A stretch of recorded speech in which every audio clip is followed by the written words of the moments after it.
రోజు రాత్రిపూట ఆడవాళ్ళు నిద్రించే ముందు ఒక గిన్నెలో కొద్దిగా అన్నం ముద్ద ఉంచాలి.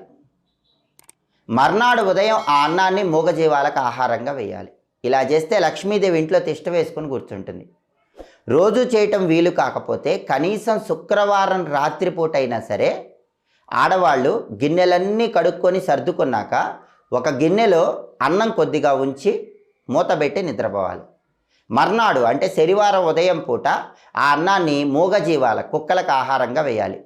దీనికి కారణం ఏంటంటే శుక్రవారం రాత్రిపూట పితృదేవతలు అదృశ్య రూపంలో ఇంట్లోకి వస్తారు. వాళ్ళకి అన్నం కనిపించాలి. అలా కనిపిస్తే ఇంట్లో వాళ్ళని అనుగ్రహిస్తారు. అప్పుడే లక్ష్మీ కటాక్షం కలుగుతుంది. అందుకే ఆడవాళ్ళు రోజు కాకపోయినా కనీసం శుక్రవారం రాత్రిపూట అయినా సరే ఇల్లంతా శుభ్రం చేసుకున్నాక గిన్నెలో కొద్దిగా అన్నం ఉంచాలి. మర్నాడు శనివారం దాన్ని మూగజీవాలకు ఆహారంగా వేయాలి. అలా చేస్తే పితృదోషాలు పోతాయి.